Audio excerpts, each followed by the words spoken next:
Hello, thank you for tuning in to read another story with me.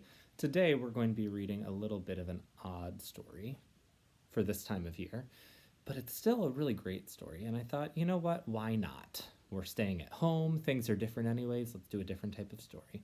We're going to be reading a Christmas story, How the Grinch Stole Christmas. And I love this story. I love the rhyming that's in it. I love books written by Dr. Seuss in general. And I love the character of the Grinch.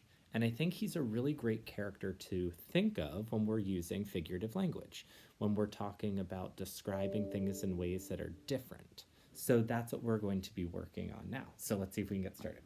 How the Grinch Stole Christmas. And while I'm reading, I want you to think, what are ways that you could describe the Grinch that's different than how we would just normally describe him? And we'll talk about that more as we go through. Every who done in Whoville liked Christmas a lot. But the Grinch, who lived just north of Whoville, did not. The Grinch hated Christmas, the whole Christmas season. Now please don't ask why, no one quite knows the reason. It could be his head wasn't screwed on just right. It could be perhaps that his shoes were too tight. But I think that the most likely reason of all may have been that his heart was 2 sizes too small. I also love reading Dr. Seuss stories because they definitely have a rhythm, right? You kind of have to read them in a certain way. You have to stress certain syllables and not stress other syllables. It's a really great way to practice that. But whatever the reason, his heart or his shoes, he stood there on Christmas Eve hating the Whos, staring down from his cave with a sour, grinchy frown at the warm lighted windows below in their town, for he knew every Who down in Whoville beneath was busy now hanging a mistletoe wreath. And they're hanging their stockings, he snarled with a sneer. Tomorrow is Christmas. It's practically here. Then he growled with his Grinch fingers nervously drumming. I must find a way to stop Christmas from coming. For tomorrow he knew all the Who girls and boys would wake bright and early. They'd rush for their toys. And then, oh, the noise, noise, noise, noise. That's one thing he hated, the noise, noise, noise, noise.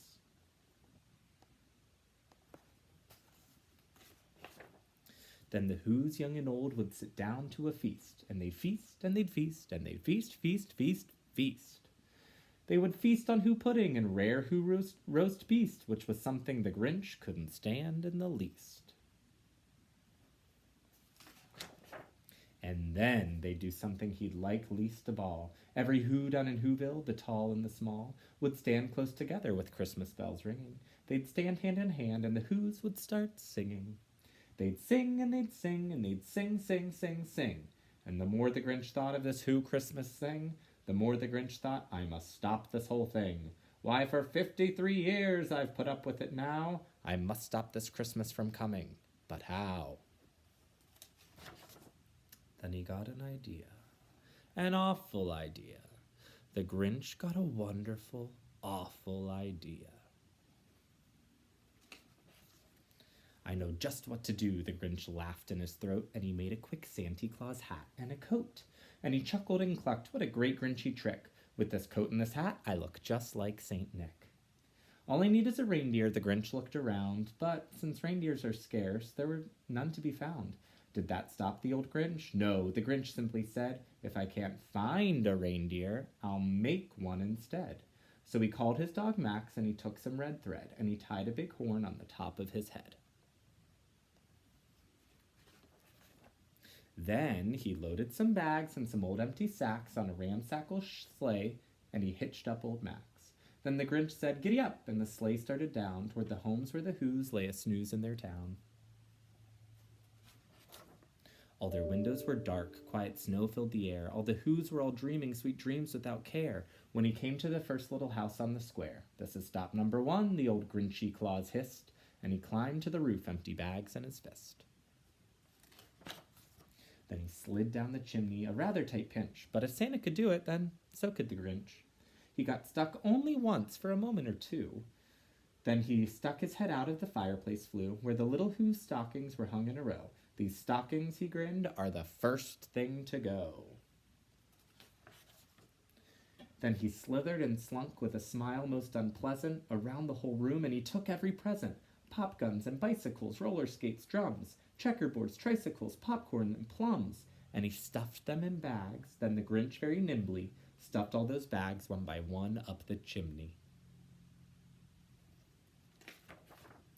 Then he slunk to the icebox. He took the Who's feast. He took the Who pudding. He took the roast beast. He cleaned out that icebox as quick as a flash. Why, that Grinch even took the last can of Who hash.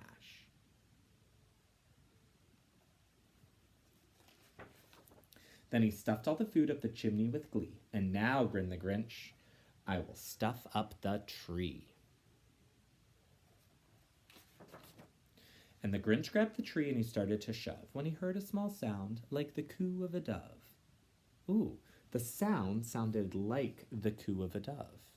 That's using figurative language. That's actually using a simile to describe the sound. Instead of just saying he heard a small soft sound, he said he heard a sound like the coo of a dove. He's describing what it sounds like. So if you're comparing something to something else and you use the word like, that's a simile. He turned around fast and he saw a small Who, little Cindy Lou Who was not more than 2. The Grinch had been caught by this tiny Who daughter who'd got out of bed for a cup of cold water. She stared at the Grinch and said, Santa Claus, why? Why are you taking our Christmas tree? Why? But you know that old Grinch was so smart and so slick, he thought up a lie and he thought it up quick. Why, my sweet little tot, the fake Santa Claus lied. There's a light on this tree that won't light on one side. So I'm taking it home to my workshop, my dear. I'll fix it up there, then I'll bring it back here. And his fib fooled the child. Then he patted her head, and he got her a drink, and he sent her to bed. And when Cindy Lou Who went to bed with her cup, he went to the chimney and stuffed that tree up. Then the last thing he took was the log for the fire. Then he went up the chimney himself, the old liar. On their walls he left nothing but hooks and some wire. And the one speck of food that he left in the house was a crumb that was even too small for a mouse. Then he did the same thing to the other Who's houses, leaving crumbs much too small for the other Who's mouses. It was 1:15, all the Who's still abed, all the Who's still a snooze when he packed up his sled, packed it up with their presents, the ribbons, the wrappings, the tags and the tinsel, the trimmings, the trappings. 3,000 feet up the side of Mount Crumpet, he rode with his load to the tip-top to dump it. Pooh-pooh to the Who's, he was Grinchishly humming. They're finding out now that no Christmas is coming. They're just waking up, I know just what they'll do. Their mouths will hang open a minute or two. Then the Who's down in Whoville will all cry, boo-hoo. That's a noise, grinned the Grinch, that I simply must hear. So he paused, and the Grinch put his hand to his ear, and he did hear a sound rising over the snow. It started in low, then it started to grow. But the sound wasn't sad. Why, the sound sounded merry. It couldn't be so, but it was merry, very. He stared down at Whoville, the Grinch popped his eyes, then he shook when he saw was a shocking surprise. Every Who down in Whoville, the tall and the small, was singing without any presents at all. He hadn't stopped Christmas from coming. It came. Somehow or other, it came just the same. And the Grinch, with his Grinch feet ice cold in the snow, stood puzzling and puzzling. How could it be so? It came without ribbons. It came without tags. It came without packages, boxes, or bags.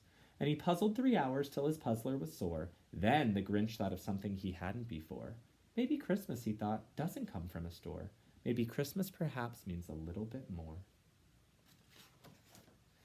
And what happened then? Well, in Whoville they say that the Grinch's small heart grew 3 sizes that day, and the minute his heart didn't feel quite so tight, he whizzed with his load through the bright morning light, and he brought back the toys and the food for the feast. And he himself, the Grinch, carved the roast beast. Thanks for reading that story with me. I really like that one. I like how they use some really creative ways to describe what the Grinch is doing and to describe him. So your challenge for today is to see, can you come up with a way to describe the Grinch? Maybe you could use a simile where you're comparing him to something else, like the famous song about the Grinch. You're a mean one, Mr. Grinch, you really are a heel. You're as cuddly as a cactus. They're describing what he's like. That might be a good challenge for you to do. Thanks for tuning in, and I hope that you check back for another story soon. Bye.